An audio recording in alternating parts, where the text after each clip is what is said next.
The military working dog froze in the middle of the parking lot of the small Veterans Outreach Center, his ears swiveling forward, his tail going rigid in a way his handler had never seen outside of a live operation. Petty Officer First Class Daniel Cross felt the leash tighten in his hand and reached instinctively for his radio, scanning the lot for whatever threat had stopped his partner cold. But Bear, a 70-pound Belgian Malinois who had completed 2 deployments and never once broken his composure in public, was not looking at a threat. He was looking at a woman sitting on the curb near the back fence, a gray hood pulled low over her face, a paper cup of coffee balanced on her knee, a faded duffel bag at her feet that had clearly been her pillow for longer than anyone wanted to admit. The 2 younger sailors behind Cross laughed nervously and made the joke people make when they do not understand what they are seeing, something about the dog mistaking a homeless lady for a suspect. Cross did not laugh. He was watching Bear's tail, which had begun to tremble in a slow, almost reverent wag he had only ever read about in old training manuals. The wag a dog makes when he recognizes someone he had grieved. The woman lifted her head slowly, and her eyes met the dog's, and something in her face broke and rebuilt itself in the same second. So before this story goes any further, I want you to think about something. Do animals sometimes remember loyalty better than people do? Tell me what you believe in the comments. Her name was Dr. Elena Marsh, though almost no one in that parking lot knew it yet, and she had not been called doctor in nearly 3 years. Long before the duffel bag and the gray hoodie, before the quiet unraveling that had brought her to that curb, she had been a combat surgeon attached to a special operations support element. And her first love in the military had not been medicine at all. It had been dogs.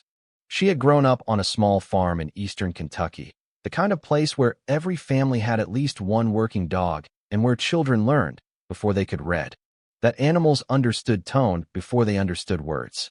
Her grandfather had trained search and rescue dogs for the county sheriff's department, and Elena had spent every summer of her childhood walking behind him through fields and creek beds, watching how he read his dogs and how his dogs read him. When she enlisted at 19, she had wanted to be a K-9 handler more than anything. She had filled out the paperwork 3 times before a recruiter gently told her that her test scores were high enough to be wasted on a kennel, and that the medical corps was where the military intended to send her.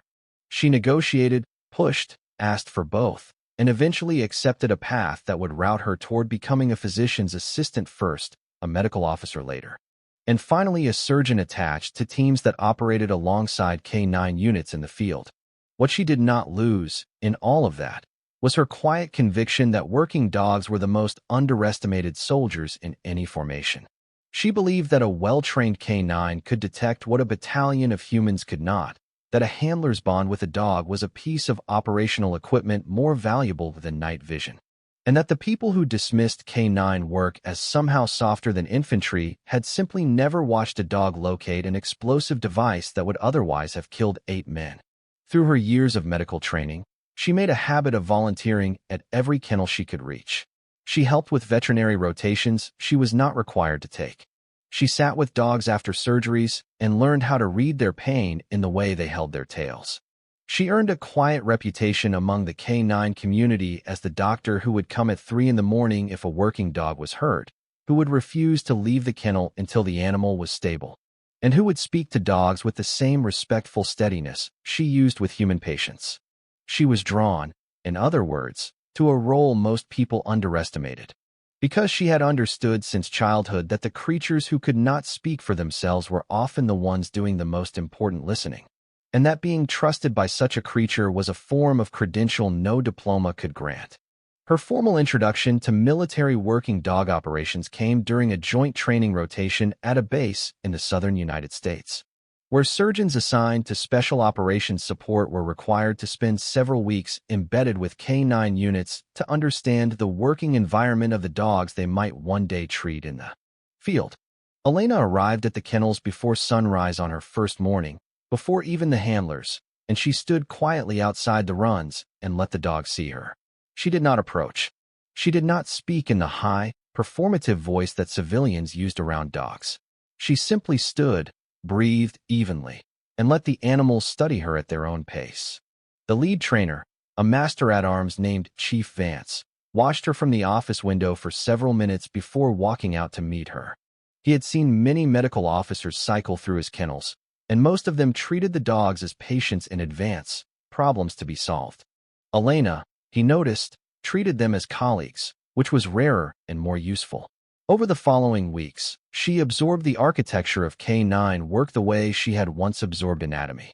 She learned the difference between detection dogs and patrol dogs, the cross-trained dual-purpose animals who could shift between scent work and apprehension, and the specialized teams who worked off-leash at distance from their handlers. She learned scent work from the ground up, the way a dog's nose could distinguish individual components of a chemical compound the way a human ear could distinguish instruments in an orchestra. She learned that a dog's alert was a conversation, not a verdict, and that a handler's job was to read that conversation accurately enough to keep an entire team alive.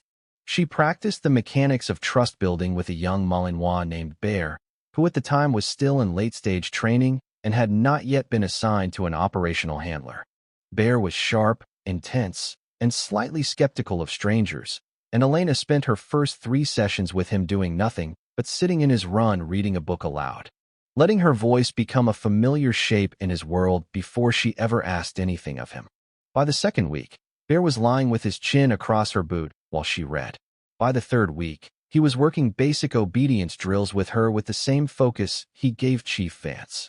By the fourth week, when Elena had to leave to return to her surgical rotation, Bear sat at the gate of his run and watched her walk away with the steady, unblinking attention of a dog who had decided something.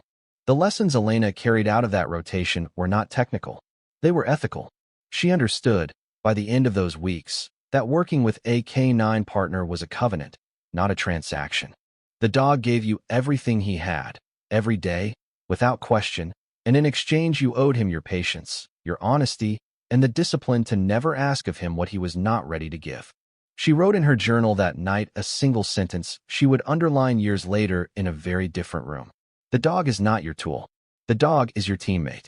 Anything less is a betrayal you will pay for. 2 years later, Elena was deployed as the senior surgical officer at a forward base in a coalition theater, supporting a special operations task force that conducted both direct action missions and the quieter, longer work of stabilization in the surrounding districts. The task force operated with 2 K9 teams attached, and one of those teams, by a coincidence that did not feel like coincidence to her, was Bear and his now permanent handler, a young petty officer who at the time was not yet Daniel Cross, but his predecessor, a sailor named Reyes. Elena's role on the base was clinical, but her relationship with the K9 teams quickly became something more. She was the doctor who treated Bear when he tore a paw pad on rocky terrain. She was the one who diagnosed a subtle limp in the second dog, a Dutch shepherd named Coda, before it became a career-ending injury. She was the one who sat in the kennel during sandstorms when the dogs grew anxious, reading aloud from old paperback novels until they settled. The handlers came to trust her in a way that mattered in their world, which was to say they trusted her with their dogs, which was the only trust they truly had to give. The operation that defined her tour, in her own memory, was not a firefight. It was a long, patient stabilization mission in a village where intelligence suggested a network was caching weapons in residential compounds. The task force's job was to clear the compounds methodically, with as little disruption to the villagers as possible, relying on the K9 teams to identify which buildings needed deeper inspection and which could be left untouched. For 11 days, Bear and Reyes worked the village from dawn to dusk, walking lanes and courtyards in the heat. Bear's nose doing the work that would have otherwise required tearing apart every home and alienating every family inside.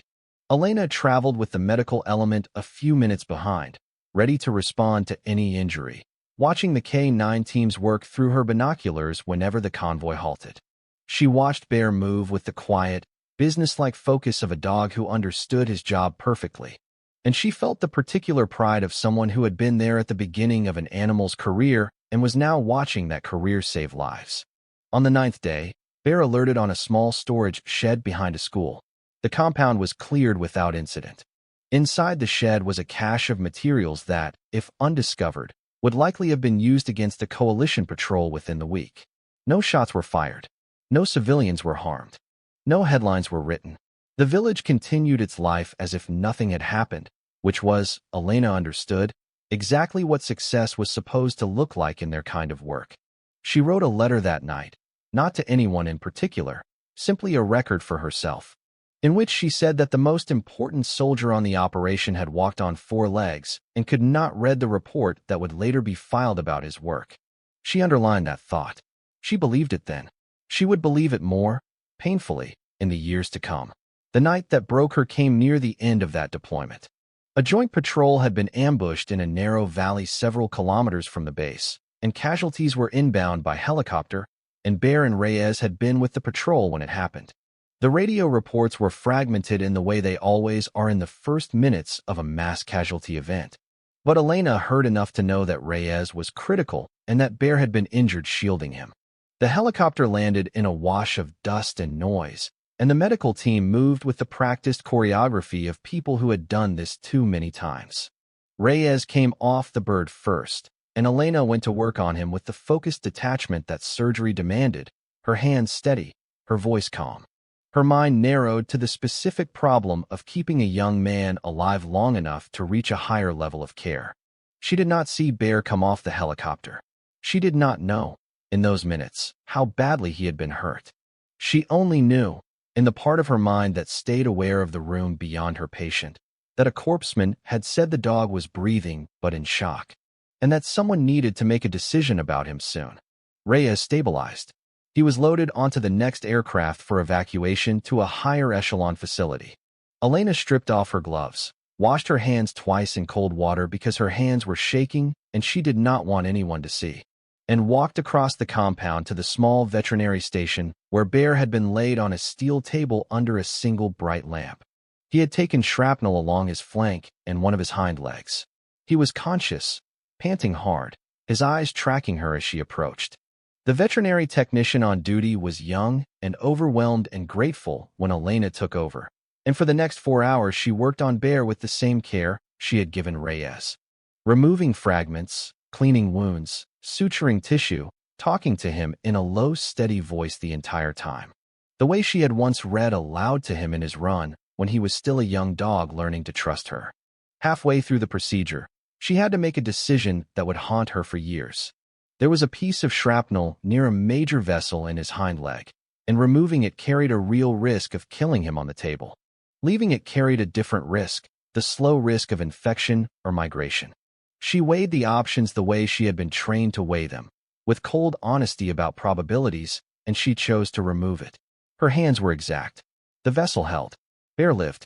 But in the moment of that decision, she had felt the full weight of what it meant to hold the life of a creature who could not consent to her choice, who trusted her absolutely, and who would never know what she had risked on his behalf.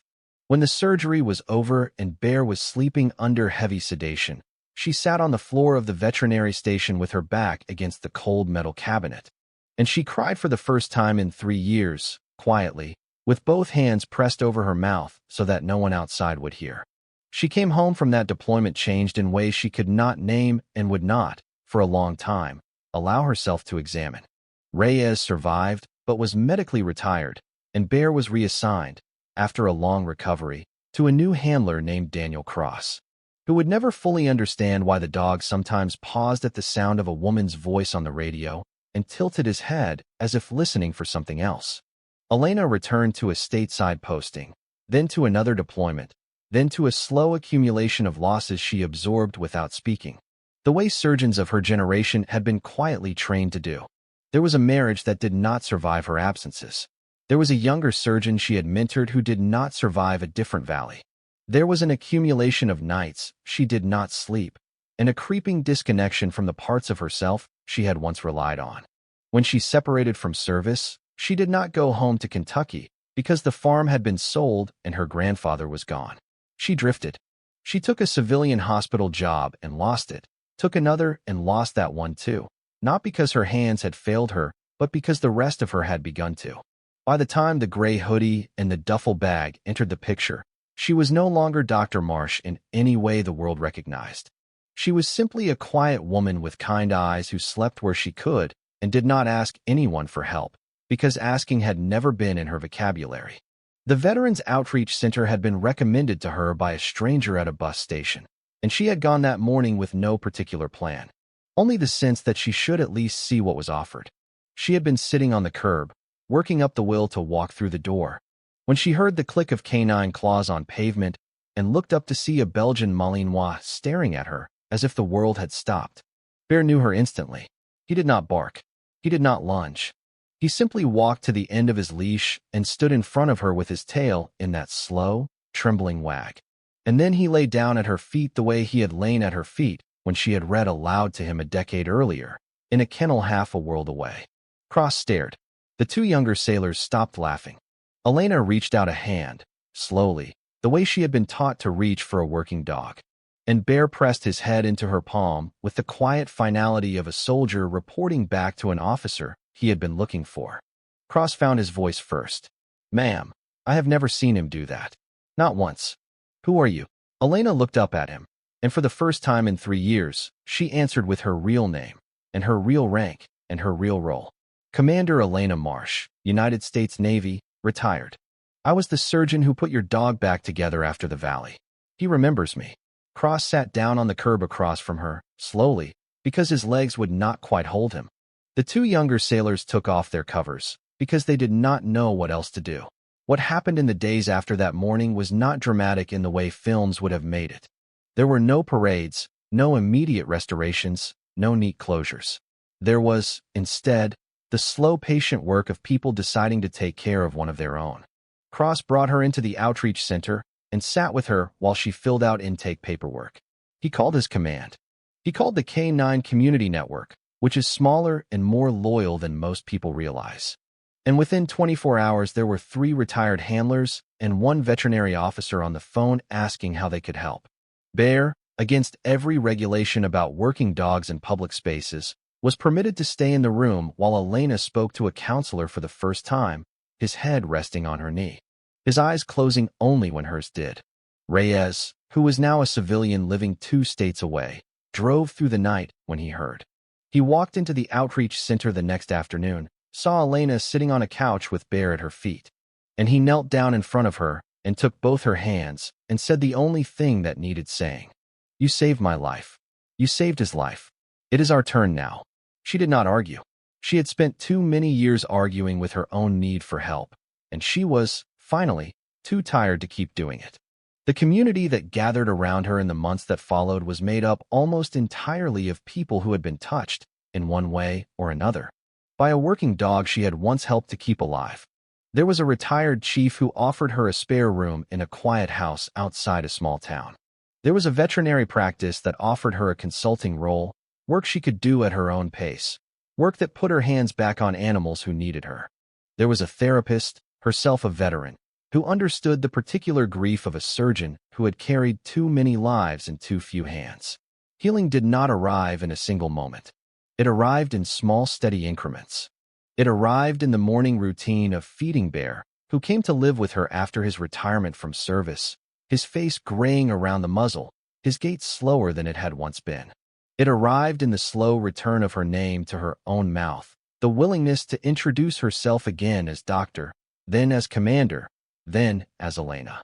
It arrived in the way she began, quietly, to volunteer at the outreach center where Cross had first seen her, sitting with other veterans who could not yet bring themselves to walk through the door, sitting with them on the curb the way someone had once needed to sit with her.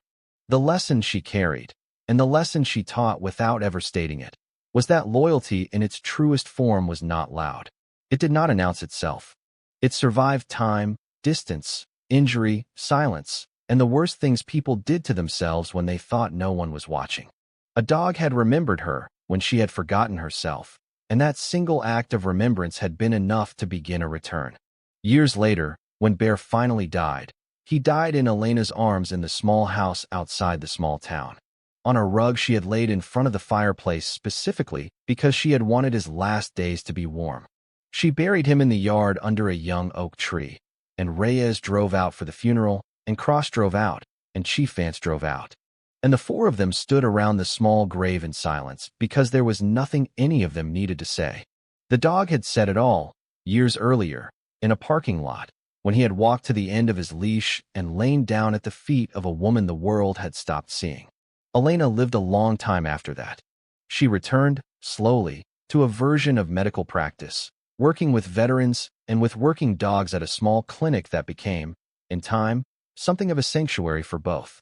She trained younger handlers and younger surgeons and told them, without ever raising her voice, the same thing her grandfather had once told her in a Kentucky field. The creatures who cannot speak for themselves are often the ones doing the most important listening, and being trusted by such a creature is a form of credential no diploma can grant. Her story is not the story most people expect when they hear about military women and military dogs. There are no impossible rescues in it. There are no slow-motion heroics. There is, instead, a surgeon who once saved a dog's life on a steel table under a single bright lamp, and a dog who, a decade later, saved hers back in a parking lot, without ever needing to be asked. That is what loyalty actually looks like when you strip away the music and the lighting. It looks like a quiet animal lying down at the feet of a person the world had given up on and refusing, with his whole body, to let her be invisible any longer. The bond between a soldier and her partner does not end when the uniform comes off. It waits, and sometimes, on the right morning, it walks across a parking lot and brings her home.